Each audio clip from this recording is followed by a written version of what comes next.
Hello, Raven fans, Oriole fans.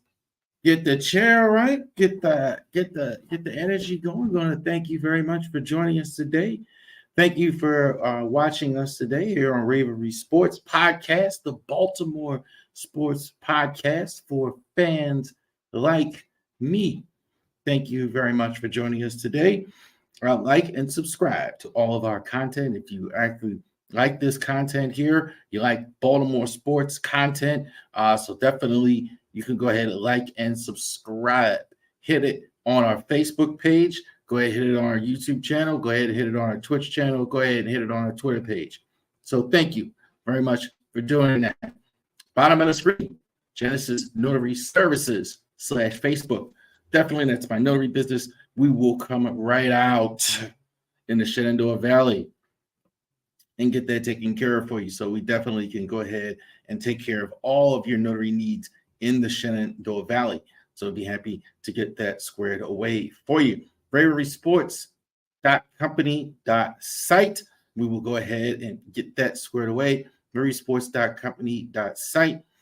So definitely you can buy all the merchandise right there on the website. So definitely go ahead and check that out as well. August 26th, White Post, Virginia. That's on for sure. We will go ahead next week, probably go ahead and do the tour dates again and getting that squared away. So unfortunately, I couldn't do the earlier one. So we will definitely go ahead and get there and do it. But definitely we had to postpone. August 26th for sure will be the first one. Thank you very much. Management appreciates your cooperation.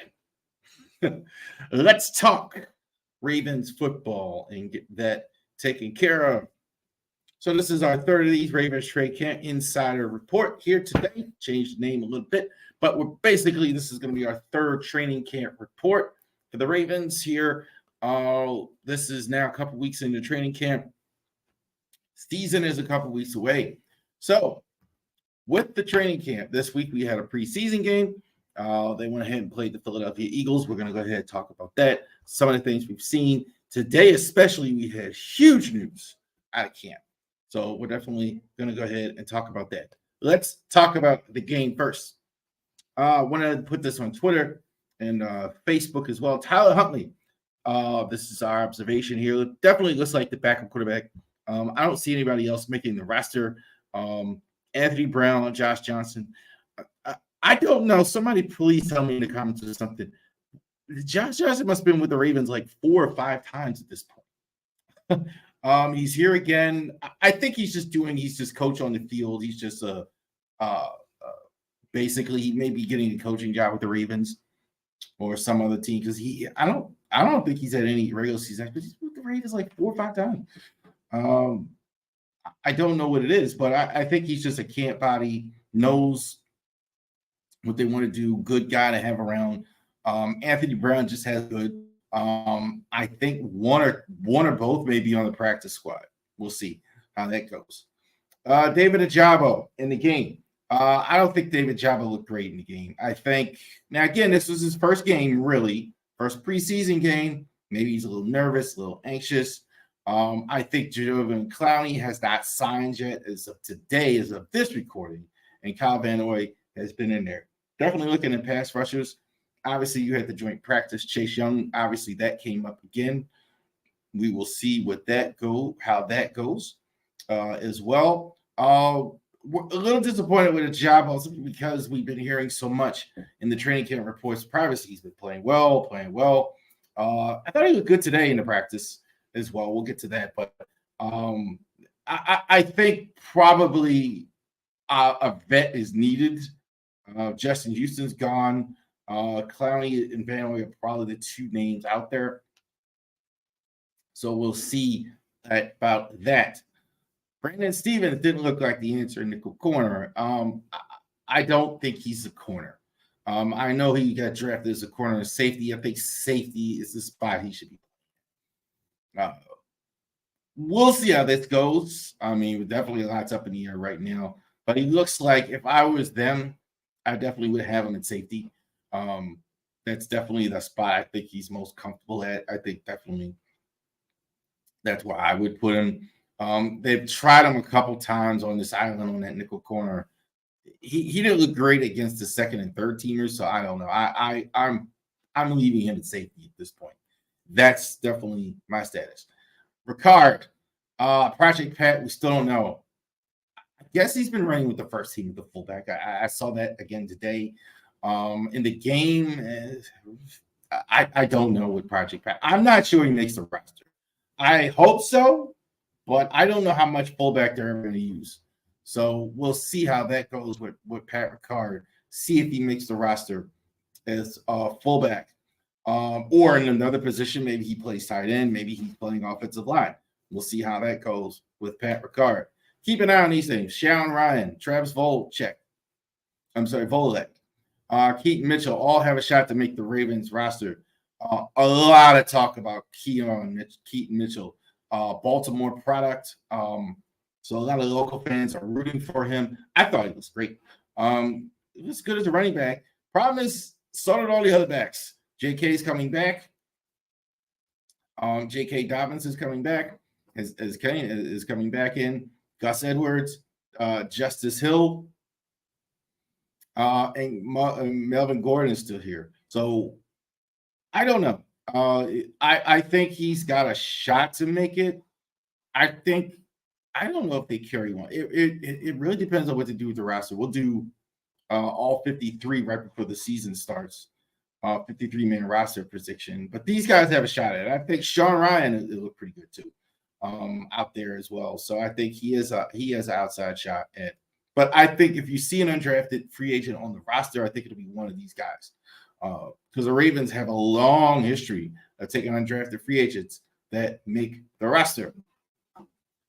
This happened last week, right after we recorded. Broderick Washington to agree to a 3-year, $17.3 million contract. This is awesome. Awesome. Some people don't know how good Broderick Washington is. I think this is a very good bargain to get a guy who's going to start for you the next couple of years at a good price. This is one less thing that you have to worry about. He understands. He's one of our guys in the system. I think sometimes guys go for bigger money and they go to a team and it doesn't work out. See like Brad Bozeman or something like that. I'm not saying that's what he did in particular, but sometimes staying is better. And I think for him, that's right. Hey, maybe I'm not getting what I want money-wise all the way, but I'm getting a contract, I'm getting an extension. I think this is good for both the Ravens and them. This kind of solidifies him also too as a starter here the next couple of years. So Ravens with joint practices with the Commanders. Lots of fights. Check out the one with Andrews throwing the guy on the ground, the RKO, the Randy Orton RKO from Devin Duvernay. Love that. Intense fighting. That's what it's about. Playing another team. They're so happy probably to see another team really cut loose, because it's harder to cut loose when you're playing your own guys. Because you need those guys. You don't really want to go too far. You got to see them in the locker room. So playing that team, you don't have to play. So that's definitely an indicator. That's definitely an indicator that that's definitely an indicator of passion and intensity that teams have. So definitely that is a good sign for them to go ahead and get it out of their system, more or less, if that makes any sense. Go ahead and have guys kind of cut loose and get that mojo going, get the season started, get that stuff out of their system, more or less, in the game. Oh, Ronnie Stanley. So we thought it was just a vet day. Boy, they're not saying much about these injuries. First of all, their older reports, they thought he wasn't there. Maybe it was just a vet day. So then he sat out the next game, sat out the next practice, and he didn't practice again today. So it's basically, and when John Harbaugh was asked the question, it was basically just, well, we're resting his ankle, whatever that means. I don't. Preseason, it's very tough to tell about injuries. If a guy is out for the season, like let's say Nick Moore, then they'll announce that they'll pretty much go over it.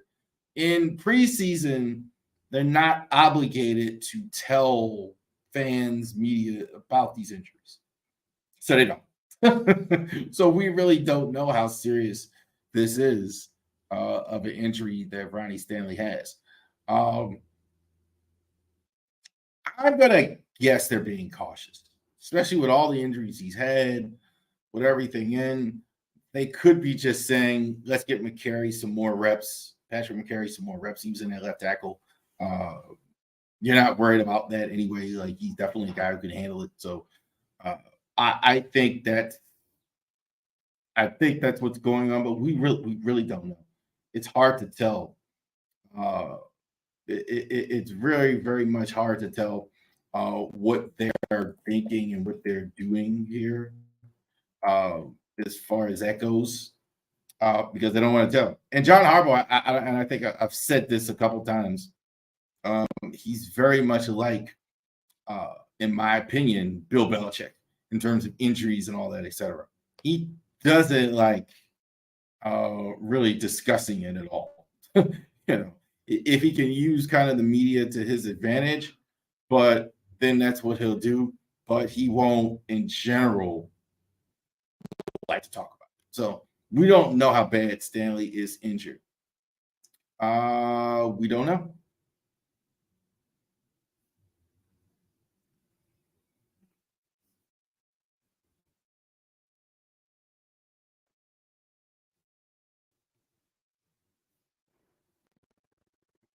No, we don't know.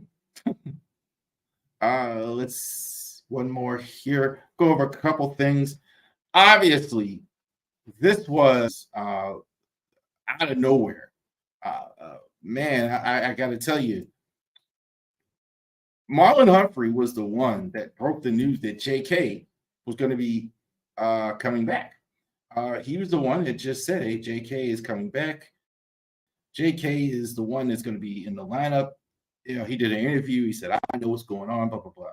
He practiced I think, just yesterday, and then Harbaugh comes to the podium after the game and says, "Okay, well, yeah, he's out for a month." uh, this this was beyond crazy. That guy here that is your main guy, probably probably the player on the team that's the most irreplaceable after, in my opinion, after Lamar Jackson, considering the state of the corners on the team, the Pro Bowler that he is. This is not good. They're saying a month. We don't know. That's a surgery he just had. They're kind of downplaying this. I'm not sure if this is going to be. I mean, you just don't have surgery and just be ready. She's like, so you have another preseason game this week. You have on Monday, and I think there's one, I think Friday or Saturday. So you have 2 more weeks of preseason games. Then you have a week off before the season starts. And then the season starts. I don't think we'll see him for a month, for like till week 4. That's just he had surgery just today. So, you never know what complications are going to come from the surgery. You never know how that's going to go. You can't do anything for a month, then you have to get back in shape. We'll see. Hopefully, a speedy recovery for him. I will say this, not wanting Peters on the team is this is kind of what we were worried about here, wasn't it? Like because now you don't have Marlon Humphrey on your team to help you. Now you don't have. Now you really have problems. Rock Ya-Sin's been hurt. Arthur Mallett's been hurt. Pepe Williams, I think, is going to be out for a long while. And Justin Armour Davis, I don't think practiced here. I think they were just Daryl Morley, guys like that you're having to play. So we'll see how this goes. Trending up. Let's go with who is trending up. Who are the that are trending up in the camp? Tyler Huntley, I think a bit of a shaky start. I think he's probably established himself as the number 2 QB. They're definitely going to keep at least 2 QBs. I think he's going to be Lamar's backup. He had to fight for it a bit. The other 2 guys haven't really established themselves. I don't know how much competition it was, but definitely Tyler Huntley. Look, I think he's looked a little better as they went along, getting more familiar with the offense. Tyler Wallace has been really good. He was one of the guys fighting as well. Tyler Wallace, I think he probably, as of now, I'm pretty sure too, they're going to keep 6 wide receivers, probably. And I think Tyler Wallace looks like he's the 6th of the 6. Definitely he's going to be the guy. I think as of now, this is still fluid though. We'll see how that goes. John Simpson, there's a guy who last year was cut by the Raiders, didn't play at all at the end of the last year. Probably came in with the Ravens. I think it was like November, December, something like that. Kind of set the bench, and now he's winning the left guard competition. He's running with the first team over Lalutu. He's pretty much been starting at left guard, and that's the way it's going to go here at the start. So still have a little bit of time left, but Simpson is winning the left guard. Daniel Falele, he's looked pretty good, I think. I think he's been versatile. I don't think they're going to put him at guard. I think they're probably going to leave him a tackle and have him still be the backup, probably a second backup after Patrick McCary, but he's looked pretty good. Daryl Worley's been versatile. I don't love Daryl Worley, but I like the versatility. We'll see now that's going to be put into action. He's a guy maybe you could start at corner for a few weeks. I wouldn't feel horrible about that, having 1 or 2 games with him as a starter. So I think that's rearing its Daryl Worley. I good guy to have around on the roster right now, especially with all the injuries at corner. I think that's good. Trending down, easy Ben Cleveland. Not even doing well at right guard. You got a guy, John Simpson, who was cut by the Raiders, right now running with the first team. You got Lutu, a late round rookie ahead of Ben Cleveland. I'm not sure he's on the roster. We'll see. Depends on how many offensive linemen they take. Last year to start, they surprised me and they carried about 10. Sometimes a team will carry about 8. He's going to need 10 if they're going to make the roster. Crochet didn't play well in the preseason. Usually he's been pretty good in preseason. I think he's probably feeling the pressure on special teams. He dropped the punt in the game against the Eagles. Again, he's another guy. I'm not sure he makes the team. I think he's further behind. Not only is he behind probably Tyler Wallace, he's possibly behind undrafted Sam Ryan, free agent. He's possibly behind a couple other guys. So we'll see about James Prochet. Kai Blue Kelly. I don't really see it, but something must be going on if he's not playing. You would think that this would be a great opportunity for him with all the injuries and everything like that, and he's still kind of sitting at the back there of the depth chart still. That kind of tells me something that they're seeing something. I kind of don't see it though, but I don't think they're as high on him yet. I think they're still kind of waiting on him. You would think though he would get more of an opportunity considering the circumstances, but that's a trend down. Brandon Stevens, kind of talked about him. Not the guy. I've kind of seen enough of him. I've kind of seen enough of him. Every time you place him in corner, he doesn't play particularly well at corner. I think it's safety. He's fine. I don't think great, but fine. I think you could probably live with him at safety. But they keep trying him at corner. I'm not sure. I'm not sure about that. Trent Simpson kind of gets an incomplete. Patrick Queen's been really good during the camp. I think like there was some talk that maybe there was some kind of no, Patrick Queen's going to start for them all season long unless there's a trade. Trent Simpson is going to sit the bench. He's had a couple injuries, so we're still waiting on Trent Simpson to go ahead and get that taken care of. So there you go. There's our camp report. Now we're getting into the regular season because now we're getting the game mode here more and more. If you see guys not playing, things like that, some guys are still kind of preserving a bit. If they have like maybe the Ronnie Stanley thing, but now getting more into games now, getting more closer to the season here. Now you're really going to see guys, if they're running with the first team, that's what your first team is going to look like, etc. So there you go. There's our third training camp report. I think we're going to have one more as far as camp, because camp should be ending here pretty soon. We're going to have preseason games, and then we're going to do, right before the season starts, our 53 man roster prediction. So we're going to go ahead and do that as well. So we're going to do a little bit of a larger NFL content. We're going to do our list here. We have been doing it. So our top in the league, who are the top players in the league individually at positions? Today we're going to look at linebackers as well. Ravens especially have linebackers. Great history of great linebacking play here. So we're going to look at the best in the league. Linebackers matter. I don't care what anybody says. I think you're seeing teams now, obviously with nickel defenses and dime packages, linebackers on the field less. I think it's also sometimes you see them less when you don't have great linebackers.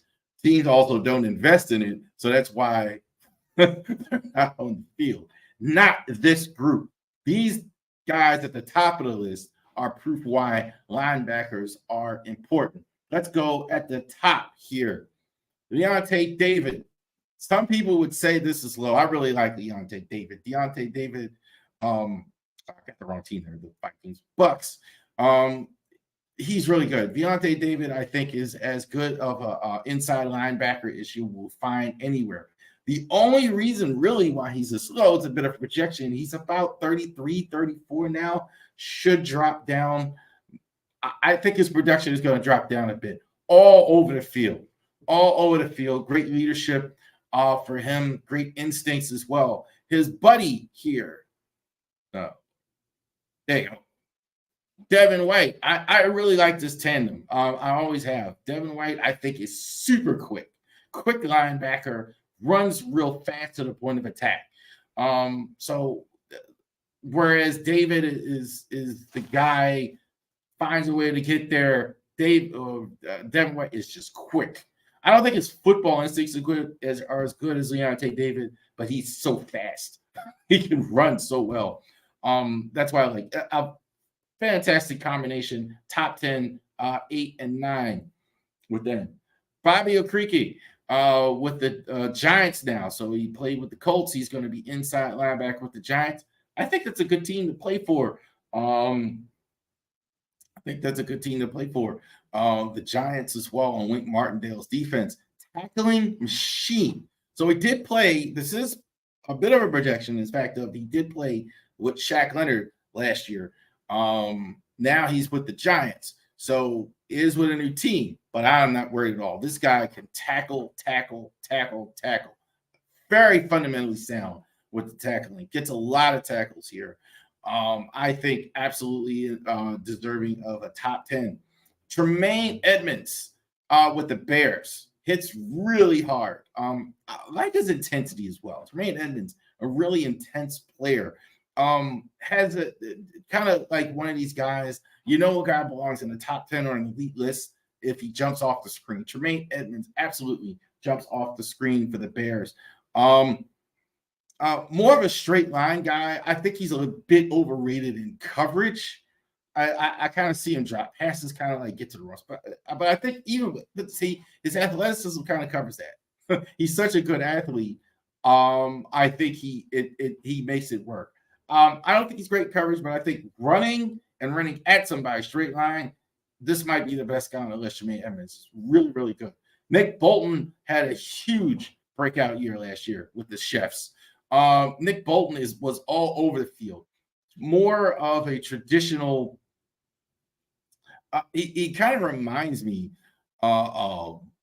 He kind of reminds me a lot of a really good middle linebacker, like an old schoolish Dick Butkus type or something like that. Nick Bolton, all over the field for the Chefs, and really was a guy. His emergence really helped that defense. They had a lot of young guys on that defense. Really having him along with Chris Jones and things like that, really his emergence was vital for that. tackling machine, tackling machine, tackling machine.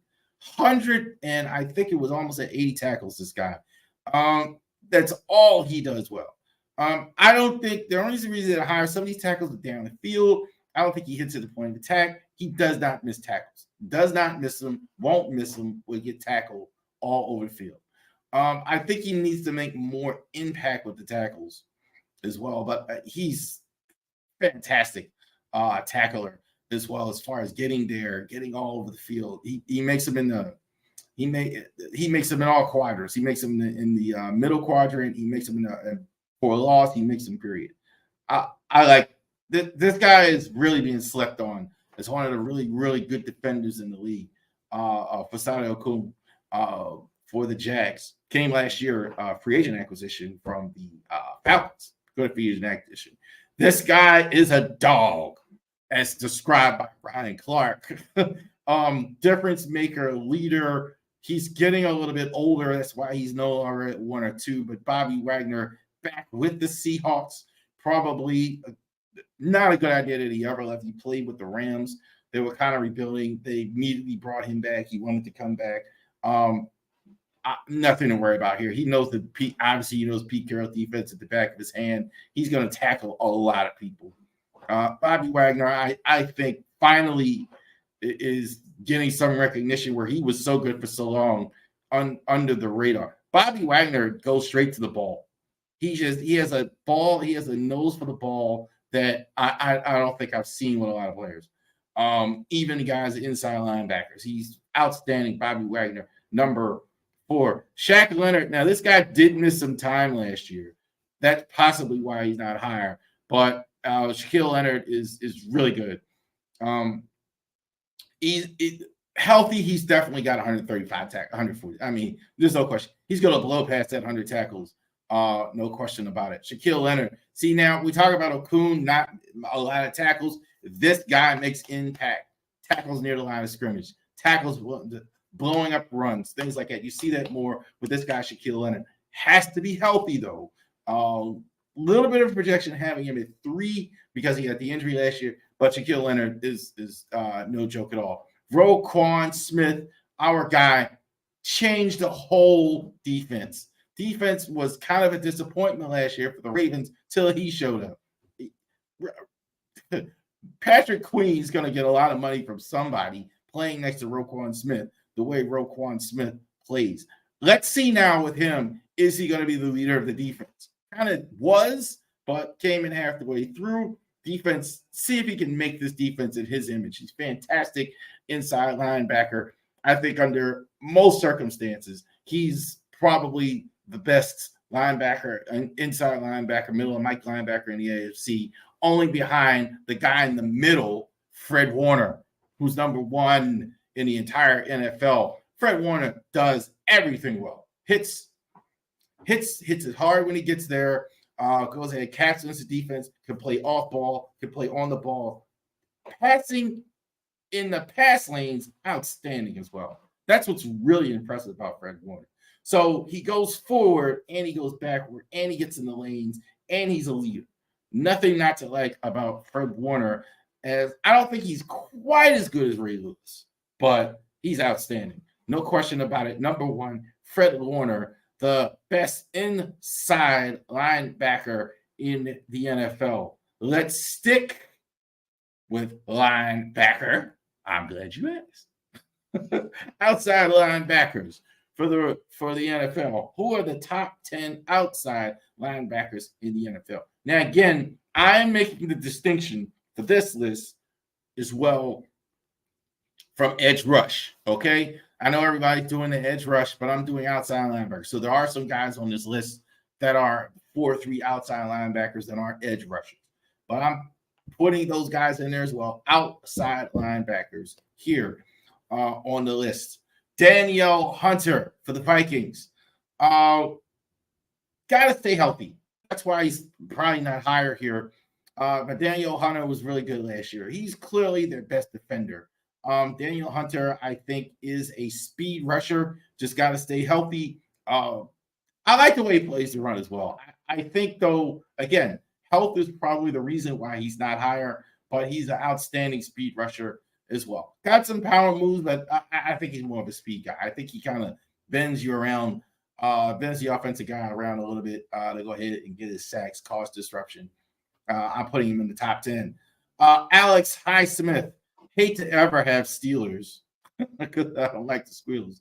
But he was phenomenal last year. I mean, very impressive even. The reason I almost had to really think about it on the list, but you got to keep in mind too, Watt wasn't around for a lot of the last season, and this guy still had about 14 and a half sacks. So he's really good. Steelers, man, they have that knack too. He looks like a really good steel linebacker. They have that knack for grooming these guys and getting these guys. And Highsmith really, really looked like he came along last year. Very impressive last year. So very, very good, Alex Highsmith last year. Here's a guy Ravens fans are familiar with, Matt Judon. All he's been doing is getting double-digit sacks pretty much the whole time he's been in New England. I would say it doesn't look always pretty with him. I think the sacks are a little less than dominant at times. You know, they're kind of clean-up sacks at a lot of times. But hey, this guy's getting it done. I don't think definitely think it was a bad idea to get rid of this guy. He's outstanding in New England. I think right now he's one of the top guys in the whole league as far as on the outside linebackers. And he's a complete linebacker as well. He's not just a guy. He's not just, I think like that's kind of the element he's getting in New England. Why he's in this list. He's not just a guy who just stopped the run. He's kind of like the reason why some of these sacks, cleanup sacks, is because he's an all-around guy. He can do several things for you. So I have Matt Judon at 8. Dre Greenlaw. This guy is phenomenal. You want to put him next to Fred Warner. Now, this guy is getting a lot of tackles down the field. He cleans it up. Derek Brooks like stuff here from Dre Greenlaw. I know some people are going to say, well, he's playing with Fred Warner, but this guy, I have no doubt you could put him on any team, and he's going to get a lot of tackles. Phenomenal ability that this guy has. I think the sky is only the limit for this young guy.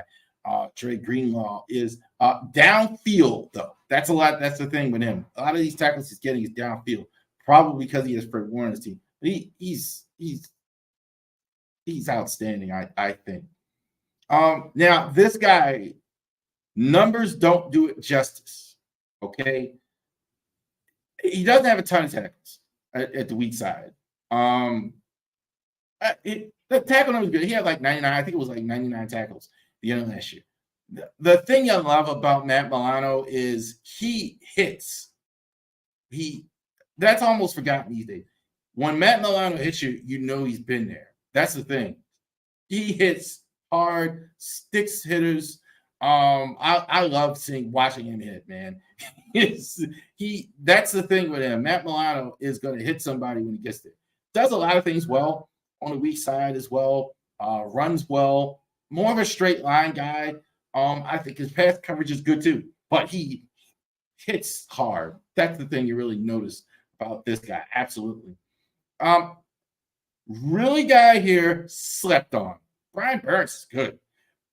The sack totals have been increasing every year. He had about 12 sacks last year. Here's the thing. When I watched him, he is very, very good on the run. That's what's so impressive about him. Stops the run very, very well. So I was very impressed with Brian Burns, the way he stops the run. So very good stuff for Brian Burns. He is number 5. Outstanding run stopper as well. That's what was so impressive about him. I know, like, he's a 12 sack guy, but that's what really made me move him up the list. Like, he really stopped the run and has a complete linebacker. Here come your super duper pass rushers. Joey Bosa. Just got to keep him healthy. He's missed some games, but man, Joey Bosa is so much fun to watch when he's there. Really a guy, has some power rush, has some speed rush. One of the great career, automatically double-digit sacks. He stays healthy, no question about it. He's a double-digit sack guy on a really good Charger team. Hassan Reddick, thank you, God, for Hassan Reddick. Just to watch him is just so much fun. So fast. I think He might be one of the fastest edge rushers I've ever seen. Speed rusher doesn't even do it justice. He just moves so quick. Guys, really, you better have a guy tackle to really that really handles it well here. He's just gonna go around. That's it. Outstanding speed rusher, outstanding speed rusher. End of bullet. Stein Riddick is outstanding. So good on that great team of pass rushers. TJ Watt, number 2. Hate having the Squealers. Injured a lot last year. So I think, but that matter, that really but here's the thing: when a player of this caliber, you could see even with the emergence of Highsmith, as soon as he came back, you saw the difference right away. He was there, and made a difference. He came back and made a difference. He elevated the defense right away, even with somebody else playing well. No question about it. TJ Watt, number 2. Gotta stay healthy though. But Micah Parsons, he's going to be outside linebacker full time now. Outstanding. Micah Parsons, I think, might be the best defensive player in all of football. He'd be a Pro Bowl safety. He'd be a Pro Bowl inside linebacker. He's going to get, I think, putting him on the outside full time, at least 15 or 16 sacks. Sky's the limit for Micah Parsons.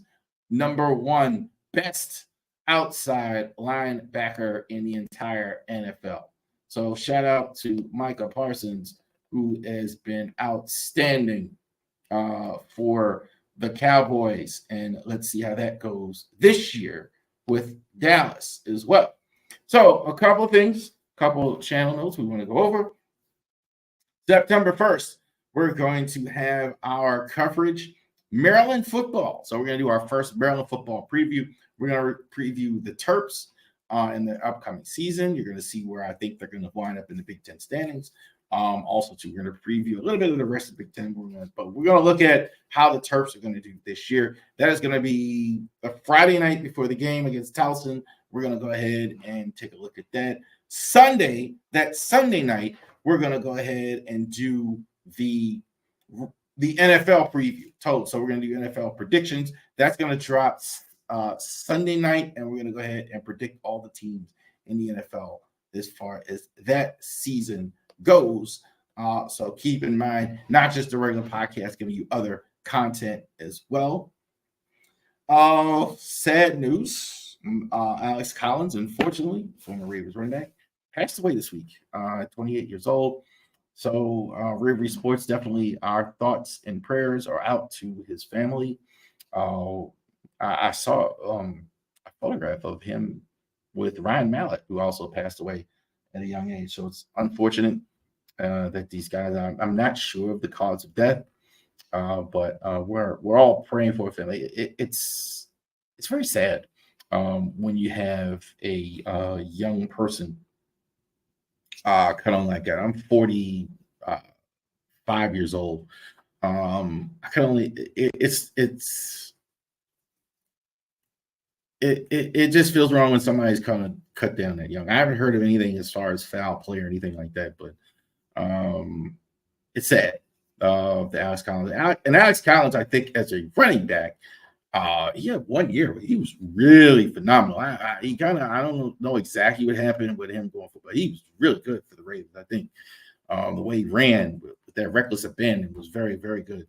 So definitely our thoughts and prayers with his family and all the people that care about Alex Collins. Very sad one. Now this isn't death, but apparently the Michael Orr is former Raven as well. Apparently is suing the Tuohys, who apparently didn't adopt him, according to him. That's alleged according to published reports, that he was suing them for conservators. They were his conservators, and according to reports that he is going to be suing them. He didn't get any profits for the Bryan side, is what he's saying, and he never was legally adopted by them. I had a hard time explaining this one to my wife. I mean, we really liked the movie and really thought that this was an inspirational story.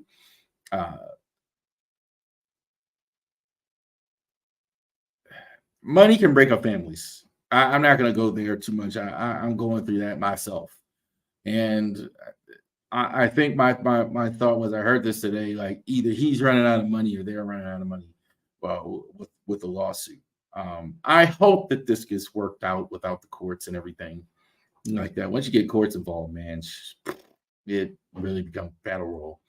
Um, but I feel bad for Michael Orr. I really do. I really feel bad for him here and this whole situation because it was such an inspiration to so many people and what he was able to accomplish. I was just story Michael Orr of what somebody can do when resources are placed into them.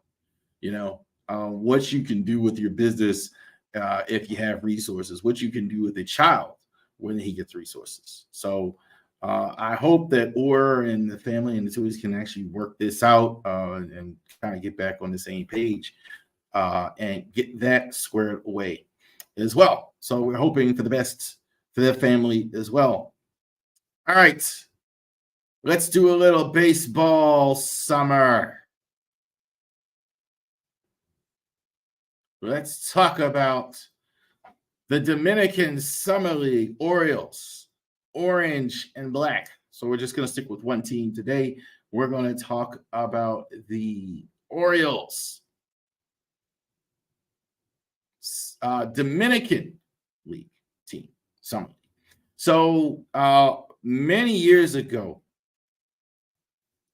the Dominican Summer League was a branch of the MLB that was affiliated, according to the Wikipedia page, by the Dominican Republic. It was founded in 1985 after the divide to the Venezuelan Summer League. So you old fans remember that they used to do this kind of thing in Venezuela. Now they're doing it in the Dominican Republic. So many good players are Dominican from the United States playing in Major League Baseball in the States. So that's why Mike Elias was so big on international scouting.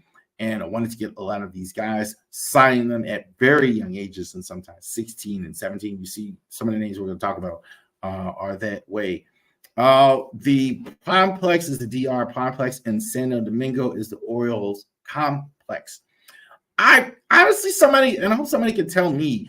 I was out here and I saw a couple times online where they broke ground on a complex that was supposed to open 2 years after. And I don't think it's there yet. I think they're probably still working on it. So I haven't heard anything from the I couldn't find anything on if this is. I'm pretty sure it's not open. So Orioles are supposed to be getting a new complex open in the Dominican Republic. So hopefully it maybe next year. Sometimes they say 2 years, and it takes 3-4 years. So we'll see about that. But definitely they play in a small facility there as well. So the DSL Orioles is a team that is going to go ahead and do that. So there are two functions. It's not just team one and team two. It is the orange team and the black team as well. So that's what we go ahead and take away here. So they're going to go over that here. We're going to go over one. So we're going to go over one of the teams they hear, Josh.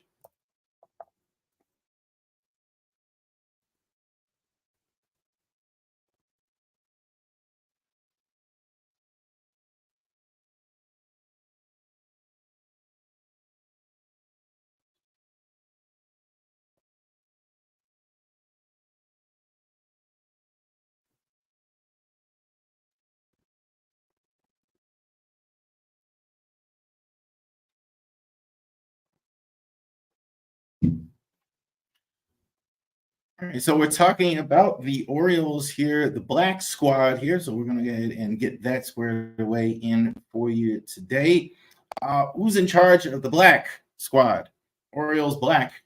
It is manager Elvis Morel. 13 years in the summer league as a manager. So he's been there quite a while. He's probably seen it all. He's probably seen a lot of these guys come through the system and go ahead and get that taken care of. So he's seen a lot of these guys as a manager in so many years. Not a lot of film, okay, on these guys. So like again, so what I saw a lot of these guys here is a lot of stuff they did before they got there. A few games that I did watch. I did watch 1 or 2 games with the Phillies, DSL teams, summer league teams. So these are some of the best performers that they have. A lot of these guys, look at the ages now. 16, 17. A lot of guys, these guys signed at 14. Good performance at a young age. So these guys are not eligible yet, some of them, to even go, to double A and all that other stuff. They have to take a couple years. So it takes a while. So this is really, really, guys, the player development. You get players from here. That's a very good thing. Josh Lorenzo, definitely 16 years old, 4 home runs, 20 RBIs, 227 average. I think he's one of the top prospects here. As far as your international prospects, one of the prize guys. You got it also as well. Luis Lirazar. He is from the Dominican Republic, 20 years old. He's one of the older guys on the team, hitting a good 298 as well. Felix Apero going ahead. He's 17 years old. No home runs, but he did have 22 RBIs, 14 stolen bases. You see him run the bases. He's really fast around the bases. Miguel Rodriguez, 14 home runs. He has the best batting average on the team. There's anybody there all year long. 318 average. The pitching now here are really good. Jesus Palacios, 3-0, 195 ERA. He's having a really good season. He's got 60 strikeouts in about 50 innings. So he's getting more than one per inning. Same here with Francisco Morel. He's only about 17, 2-3, 4.8 ERA, giving up a few more runs, but kind of the same deal. Not as many inning pitch, way more strikeouts than inning pitch. Throwing very hard. So that's very good as well. So the pitching prospects is 2 I want to focus on here as well real quick. Obviously, these guys are many, many, many years away. But the Orioles here, I think, are going to have to make their way. They don't have resources to sign any really good starting pitchers. I kind of been saying that the last couple of years. You're not going to sign, even at the trade deadline, you get like a Flaherty, kind of a medium contract, kind of a rental. You're not going to get guys in a lot of cases to these big money deals.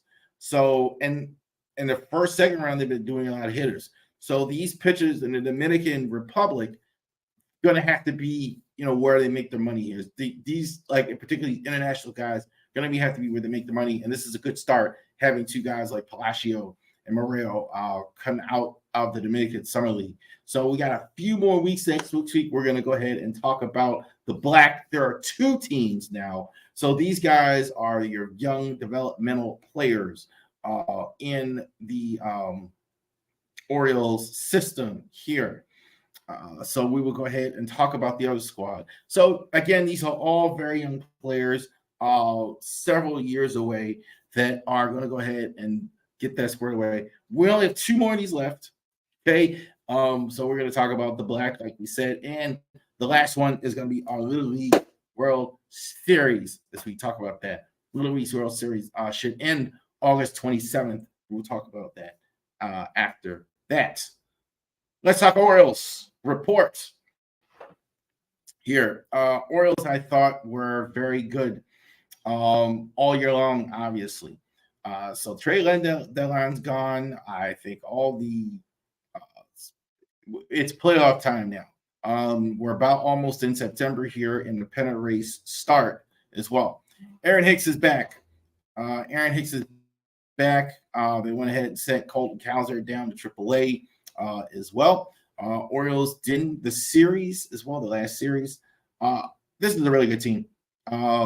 This is awesome the way they've been going. They've been out here on the West Coast as well. Mariners team, it felt playoff-like atmosphere, and they went ahead and handled business, and they did a very good job against a very good veteran Mariners team as well. Batista, I think, and Cano, a little ornery. They looked kind of shaky, I think, in some starts. I think they're maybe getting a little gassed. They seem to turn it back around, though, a bit as well. Padres series. Orioles have won the one game. They won the first game, and they won the second game. And they lost the second game. The last game, they got blasted. Flaherty, they got to him early, and that was pretty much all she wrote. Padres scored 10 runs. A little bit about the Padres. It's supposed to be Orioles report. For so long, for me as a fan, the last couple of years, our Orioles are obviously my team, but I've kind of kept an eye, as much as even with the comparisons that people have made to Mike Elias, I've kind of kept an eye on the Padres. Because the Padres, for a long time, they were like a small market team. You know, they weren't a team that was, high dollar, spent a lot of money. So they had a very good minor league system, like the Orioles did, and they went ahead and they signed some free agents. They went out and signed Manny Machado. They went out and got Yu Darvish. They went out and got Blake Snell, Joe Musgrove, rather. And they go out, and I'm hoping that at the end of our rebuilding, we can become the Pirates. And how ironic is it that they're beating the brakes off the Pirates in the standings, and they beat them. And they beat them in the first game. So we'll see how they do the rest of the series. I think sending Colton Cowser down was good for him. I don't think he played as much. I think I'll put it this way. I thought Brandon Hyde thought he was going to play more than what he did. And I don't think it was good for him coming in and out of the lineup. Average was right around 100. I think a lot of it is because he didn't play. It's hard to come in and out of the lineup. That's what's been so phenomenal about some of these Orioles this year. It's hard to don't know when they're going to play, don't know where they're going to play, don't know, Adley's been playing every day, obviously. Garner's been playing every day. Even he's been getting moved around. It's hard for some guys to do that, and it's hard for a rookie to do that. So I think that was a good move, sending him down to AAA. I don't think it'll affect his future at all. So we'll see how that goes as well. Look, Adley's been great all season long. Gunner's been fantastic here. Santander has kind of cooled a bit. Still hitting the long ball, though. I mean, I think he's been really good. Westberg has been really good. I think Frazier's been, they have a lot of guys. I mean, the biggest challenge I think they're having, and I think one of the reasons why Cowser was sent down, is because they're having a hard time finding at-bats for guys. Ryan O'Hearn's playing every day. To me, it seems like Austin Hayes is missing a lot of days for guys really sitting a lot. So, but that said, it hasn't showed up in the standings. I think this team is first rate in several areas. I think the hitting obviously is, the defense obviously is, and the bullpen obviously is. I think the starting pitching is kind of hit or miss. I think it's good enough, but I think we'll see when we get to playoffs how well they do. I think Flaherty starts game one if it's me, but that's just me and how I see it as well. All right. So thank you very much for joining us here. We will keep an eye on the rest of those games. So thank you, so you can enjoy all the games. Thank you for joining us for the Ravery Sports Podcast, the Baltimore Sports Podcast. You have an awesome rest of your day. Thank you for joining us. You have a great rest of your day.